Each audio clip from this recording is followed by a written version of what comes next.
A rayuwa akwai ranakun sa'a, wata rana za ka ga ka tashi da wata irin sa'a, wasu lokutan kuma saɓanin haka ne. To a yau dai ni Mati mai kula da gidan Alhaji Wali na tashi da sa'a wacce Hausawa suke cewa ta fi manyan kaya. Da farko ɗakina a gidan Alhaji Wali shine kula da fulawowi wanda ya haɗa da ban ruwa ga shuke-shuke da furanninsu. Idan kuma fulawowi sun yi sai na saka almakashi na yanke fulawowi in gyara su na daidaita tsayinsu sai ka ga ganyenyen sun yi kyau gwanin sha'awa.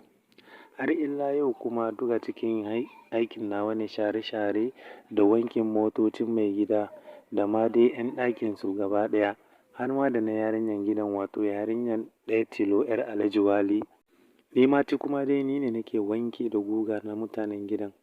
Alhaji Wali ya kasance mutum mai dattako, mai yakana, mutumin kirki, mai tausayawa na ƙasa da shi. Saɓanin matarsa Hajiya Kilima mai gyarar ma'aikatan gidan. Tun daga kan masu aikata mata na cikin gidan da ni Mati har zuwa kan Iro mai gadi ba mu tsira daga sharrin masifaffiyar matan gidan nan ba. Mai yawan masifa, mita da sansan rashin ton talaka. Abin da ya sa kuwa na ce yau na tashi cikin sa'a shine da misalin karfe 7:30 na safe na ɗauko sammako domin fara yin aikace-aikace na a gidan Alhaji. Saboda ni Mati makara ba halina ba ne, sam ba ni da nauyin jiki. A lokacin da na fara ba wa fulawowi ruwa kenan sai ga Bala direba Alhaji ya fito da jakar Alhaji da sauri ya buɗe bayan motar. Alhaji ya saka jakar. Bala direban ne ya shaida min cewa yanzun nan zai kai Alhaji airport. Bai ko gama rufe bakinsa ba lokacin da Alhajin ya fito daga cikin gidan cikin shirin tafiya. A tare da shi kuma Hajiya Kilima ce da yarnan nasu mai suna Ziyadda suna take masa baya. Dukanmu ɓarorin Alhaji haka muka ƙaraso muna miƙa gaisuwa da kuma fatan sauka lafiya tafiyar da Alhaji zai yi.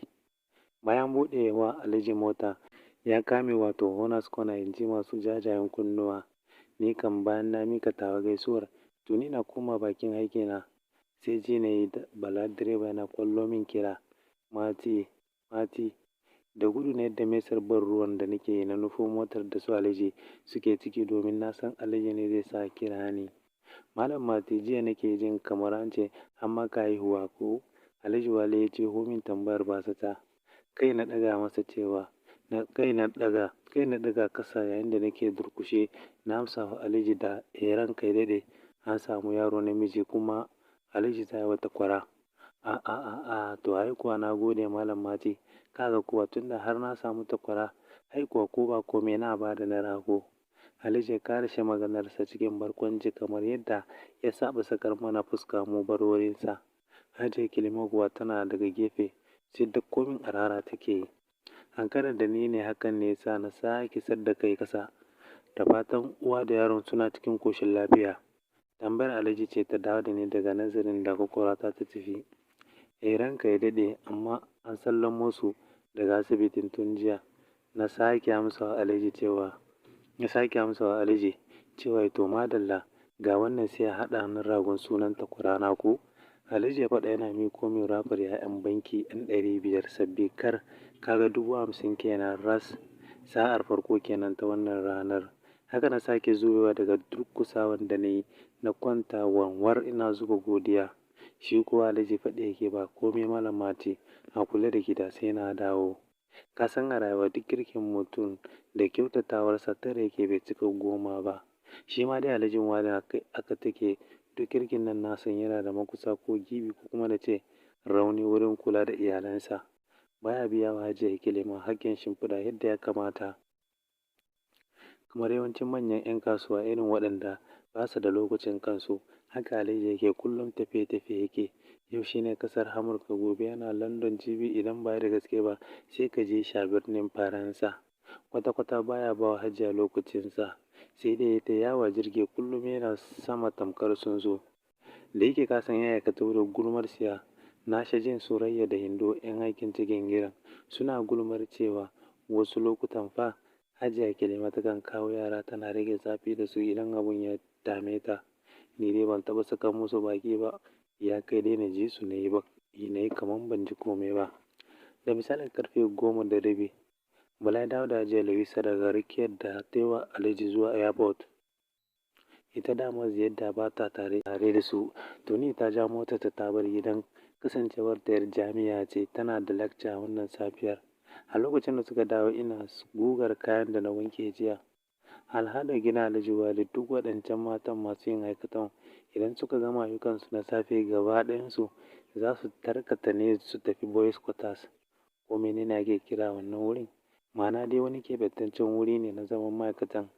A nan za su zauna sai ƙarfe 12 rana kuma za su dawo domin a fara hidimar abincin rana da sauran aikace-aikace na gidan.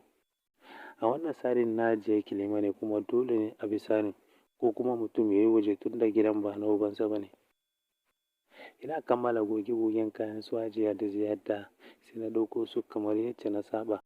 Ina zuwa bakin ƙofar shiga falon na ƙwanƙwasa na shiga. Shaf na manta cewa ma'aikatan cikin gidan a daidai wannan lokacin suna boys quarters. Tuna hakan ne yasa na ajiye gogaggun kayan a kan wata kujera na juya da niyyar fitowa daga falon. Kai Mati zo nan. Cak na tsaya jin muryar Hajiya daga bayana. A lokacin da na jiyo kuwa sai daskarewa ne daga inda nake tsaye. Wato Hajiya Kilima ce daga ita sai rigar ɗan kamfe. Sai tana kallo na. Ta yi min alama da na ƙaraso gare ta. Ƙyarma jikina ya fara yi kamar mazari. Ba da kai nake magana ba ne? Hajiya ta sake kallo na babu alamun wasa a tare da ita. Juyawa ne yana kallon ƙofa sai ji ne ta ce, ka kwantar da hankalinka. Babu wanda zai shigo har mu gama. Har mu gama Hajiya? Me za mu yi? Na tambaye ta cikin tsoro da mamaki. Wani shegen murmushi ta yi sannan ta tattako zuwa inda nake tsaye. Ta ja hannuna sai ɗakin baccinta. Wato duk da Hajiya Kilima muguwar mace ce, mara kirki ko tausayin na ƙasa babu, amma dole ne mutum ya yarda Alhajin ya iya zaɓe. In dai ta fannin sura da dirin mace ne, ba za ka taɓa kallon Hajiya Kilima ka ce ta Hajiya kamar Ziyadda ba, saboda har yanzu Hajiya cike take cif-cif. Wayyo ne Mati na san murmushin da Hajiya take yi, bai wuce inda ta ga sankaɗe ɗiyar sandar girmanta ba. Ban gama mamaki ba sai da na ga Hajiya ta durƙusa malam ta hidda buje ta malam maɗaurin bujen nawa. Sannan ta hiddo da zarmalon nan. Haka Hajiyar nan ta hau shan minti da ni. Tuntuni ina musu ba na son na ihu don kar a jiyo mu asirinmu ya tono. Amma da daɗi ya daɗi ban san lokacin da na riƙa sale ihu ba. Bayan Hajiya ta gama min shan minti sai ta yi gaho. Ta gyara min. Wayyo malam Mati ina son ka cika min kogon nan tsam. Haba ai da jin haka ba sai na ji kawai zarmalon nan ta wani suku-suku ba. Ita kaɗai. Hakan nan na kama kogo malam iya kogo. Na riƙa bada wuta ta baya faɗi take Mati da ƙarfi da kyau.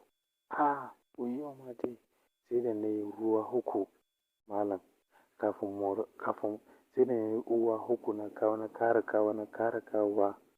Kafin mu rabu da ita kuwa ta kawo wasu 'yan dubu-dubu ta bani. Sa'a ta biyu kenan wannan ranar ga kuɗi cunkus aljihuna.